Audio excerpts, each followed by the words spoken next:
Welcome to a brand new episode of the Jampack Report today for August the 19th of 2020. Of course, my name is Samuel Adams and this is a daily gaming news podcast meant to bring you the hottest news you need to know from around the industry. Hosted on YouTube and podcast services around the world 5 days a week, it is your one-stop shop for everything you need to know. So if you enjoy the show and you like what you see, hit that subscribe button and keep coming back for more. However, today we got some more news about when we are going to be seeing more about Call of Duty Black Ops Cold War. Looks like it's going to be coming on August the 26th, and it is going to be revealed via Warzone. Activision has finally confirmed the name and setting of 2020's new Call of Duty game, confirming rumors that it will be called Call of Duty Black Ops Cold War.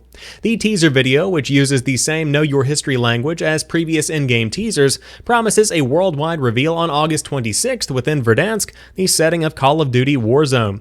The majority of the trailer focuses on real-life KGB defector Yuri Bezmenov, who delivered a famous warning about tactics that are used to undermine governments. Most of the video is his actual recorded statement, set against various historical and Cold War footage. The video comes from Pontake's Pawn, a site fans uncovered by participating in promotional ARG. The end of the video flashes a title card, again listing Treyarch and Raven as its developers, and teases the full reveal to come next week. Rumors have suggested that Activision could use Warzone to make its Call of Duty announcement, which was seemingly supported by recent comments from company president Rob Kostic. Kostic said Warzone caused the company to rethink how and when, and even where, we reveal our upcoming title. Black Ops Cold War was not exactly a well-kept secret, though. The name leaked months ago in June, and Activision has been slowly dropping teasers since then. Most recently, Activision has been dropping mystery boxes as part of an ARG surrounding the game. Warzone players have also found a nuke, causing some to speculate that it could level some or all of the familiar map in favor of a new one that reflects the Cold War campaign. In any event, it was believed that Warzone would be used to reveal the next game in the series, and that it will indeed be the case. Warzone itself will continue to operate, and while we don't know how Black Ops Cold War will connect to it yet, we do know the Battle Royale game will eventually feature content from new COD games. Although the name of the game does not come as a surprise, its official announcement has led to some jokes about the game's title, which tacks an additional subtitle onto a sub-series that already has one. Of course, you can let GameSpot know what you think in the comment section below, and I would love to hear your thoughts as well. Personally, I would have preferred to see Call of Duty Black Ops just be the title because of the success of 2019's Call of Duty Modern Warfare. It has a lot of the same characters, it has a lot of a similar setting as compared to 2007's Call of Duty 4 Modern Warfare, but a rebirth of the franchise was a good idea and it worked out well. To see Call of Duty Black Ops Cold War doesn't really roll off the tongue, but at the same time, is the name really that big of a deal? Quite frankly, no. It comes down to the gameplay and the setting and the subject matter, which is incredibly timely and relevant.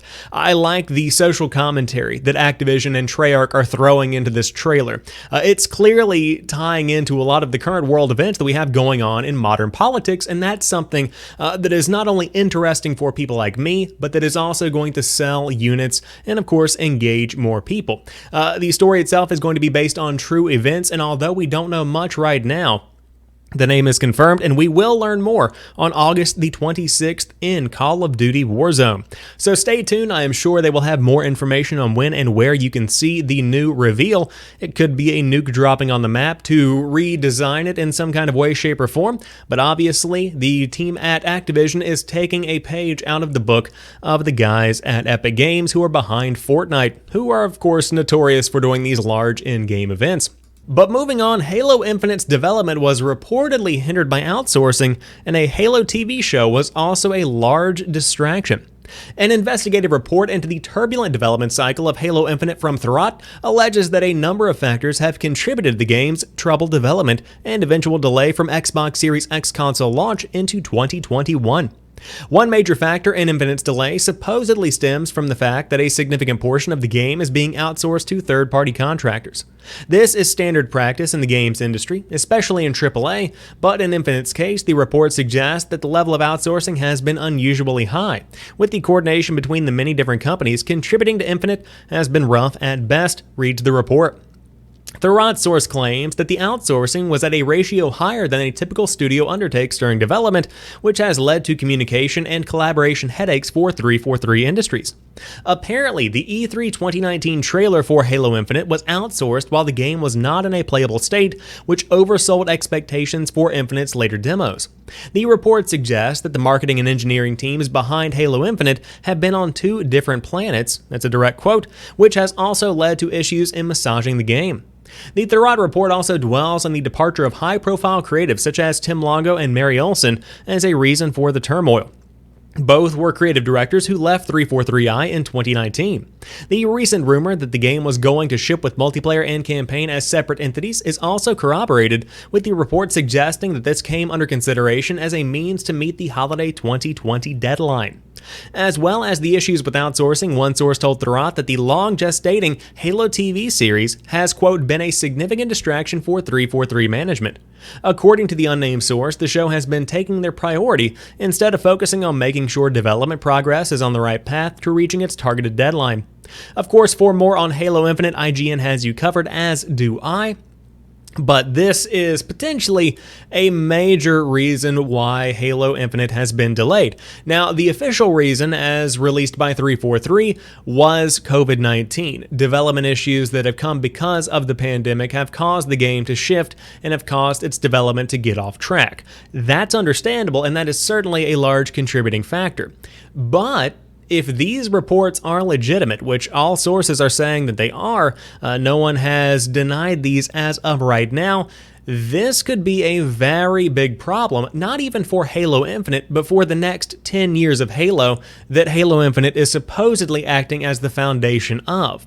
If there are management issues within a company, whether it be in gaming or another industry, that's a big problem that essentially poisons the entire water supply for the rest of the company. Having proper management in place helps support. It's kind of like a scaffolding in a way, where it holds up the rest of the company and allows it to be its best. And although the development of 343's games has never really run into a lot of issues, it seems like they might be running into some with Halo Infinite. As far as the outsourcing goes, this is something that was also shared by Chris Ray-Gun on Sacred Symbols earlier this week, which is a PlayStation podcast hosted by the controversial podcaster Colin Moriarty and the controversial YouTuber Chris Ray-Gun. But he was discussing how outsourcing has always been something that 343 has participated in and that Microsoft has supported. And so it seems like perhaps outsourcing might be a larger negative than it normally is in the case of Halo Infinite. When will we see the game released? That's still a question that is up in the air. There hasn't even been a quarter given for the release date of Halo Infinite. It could be a month, it could be a year into 2021, but we know it's not going to be coming out in 2020. As far as the TV show goes, that just needs to get canceled at this point, because gaming media, as far as television shows go, traditionally does not go over well. It generally is a waste of time unless there's some kind of financial incentive to make it happen. The same could be said for movies, i.e. Uncharted. Look at how that's turning out. So we'll see where all of this lands, but right now this is not very bright whenever it comes to the future of Halo Infinite, because right now if there are management issues where managers cannot balance having multiple projects going at one time, then it sounds like some changes need to be made to ensure that games hit their dates and that the games themselves maintain a high quality and that the team stays on track. That's a major part of any game development, but especially a big AAA game that millions of people are looking forward to, like Halo Infinite, and again, the next 10 years of what that game has in store. But speaking of Xbox, the Xbox Series X UI has been revealed, and it will unite consoles, PCs, and phones. The Xbox Series X's release date is just a few months away, probably, and Microsoft has finally given us a preview of what things will look like when we first boot up the console. In a post on Wednesday, Microsoft gave fans its first look at the new Xbox Experience user interface, which will connect Xbox players across consoles, PC, and mobile devices. The new Xbox UI should be familiar to anyone that's used an Xbox One. Tiles still provide large images and represent most of the navigation to different menus, but everything has been streamlined a bit, according to Microsoft. Things like launching games, navigating to your social tabs, and browsing for new games in the newly redesigned Microsoft Store should be easier on the new UI than they were before. Speaking of the store, Microsoft also says that it will be easier to determine what exactly is included with subscriptions like Xbox Game Pass on the new dashboard. For instance, with games you get free and which are available via cloud gaming for Android users. More than just helping users navigate their games, though, the new UI is designed to be a social hub that will let players connect with each other wherever they're playing. A new, much smoother and easier to navigate social tab lets players across mobile platforms, consoles, and PC talk with each other in parties and chats, which will now all occupy the same social tab. This way, players can always connect to their Xbox Live friends, no matter which device or version of the app they are using. According to Microsoft, parts of this new design will start to roll out over the next few weeks, and by November, when the Xbox Series X launches, the UI should be entirely updated. As far as the rollout goes, personally, I'm hoping this hits the Xbox board on PC. I'm hoping that then it rolls out to mobile devices, and then at the launch of the Xbox Series X, all of the Xbox family is updated.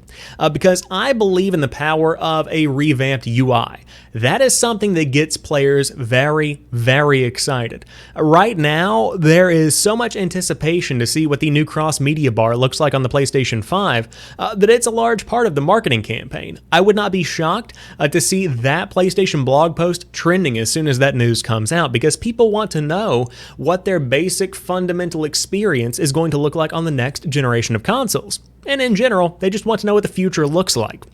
And so, with this big reveal, a lot of people had a lot to say about the Xbox Series X UI and the Xbox UI overall. And personally, I love it. I think it looks very sleek, it's very stylish, and I like the fact that it looks in line with all of the other platforms, no matter where you are experiencing it on. And as time goes on, it's clear that they are going to be having a greater focus on the mobile space, but that's not a bad thing, and let me explain. In the video that was shown off alongside this blog post, essentially when it comes to sharing your gameplay, if you are perhaps having a very good match in Halo Infinite, or you want to capture something that you did in Gears 5, or any of the other games that are coming out, capture a cool scene in Fable, you push the share button on the controller, that is then saved to your Xbox account, and you can then share it from your mobile device. Of course, there is still going to be an option to share it within the Xbox UI itself, but mobile devices are such a large part of our modern lives, and mobile devices are such a large part of our overall living experience that Xbox and Microsoft are taking this into consideration and essentially baking these unified experiences into everywhere that we are, so that essentially you live, breathe, eat, and sleep Xbox. It doesn't matter where you are, you have the option to tune in, to check in, to log in, and see what's going on. That is very cool, especially when it comes to navigating friends lists, messaging, etc. It's going to be a big benefit. Now, I tweeted this earlier, and I want to reiterate it here today. This is something that is very, very delicate. If you overdo it on the mobile portion of your user interface and your user experience, players are not going to use it, and it's just going to become cumbersome. It's going to be an inconvenience. Instead of something that brings convenience, it will actually inconvenience users if they have to find their phone, if they have to log into their phone to do something. And so that's what you're trying to avoid, and that's a very difficult balancing act. But it can be done because they're already doing it with the Xbox One, the Xbox apps on mobile, and the Xbox app on PC. It's going very well. So we'll see where all this lands, but of course the Xbox Series X is rumored to be hitting in early November. In fact, the first week of November is what many people are speculating after a controller leaked last week. You can find that episode of the Jampack Report right here on the channel. But I personally very excited for the Xbox Series X UI and the console itself, and to dive into that Game Pass log. On top of that, Cyberpunk 2077 is going to look phenomenal on both the Xbox One and the PlayStation 4 and the PS5 and the Xbox Series X. No matter where you play, we've got a lot of good games coming out this fall, even if some of the biggest ones like Deathloop and Halo Infinite have been delayed. But speaking of upcoming big games, Sega says it will aggressively pursue PC ports following Persona 4's Steam success. As reported by our network colleagues at gi.biz, they write at VGC, video games were the only plus point in Sega's latest Q1 financial results, as its other divisions struggled during the pandemic.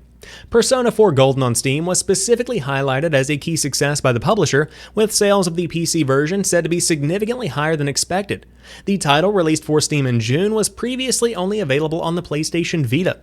Quote, going forward, we intend to aggressively promote the porting of previously launched titles to Steam and other new platforms, Sega's management team told investors.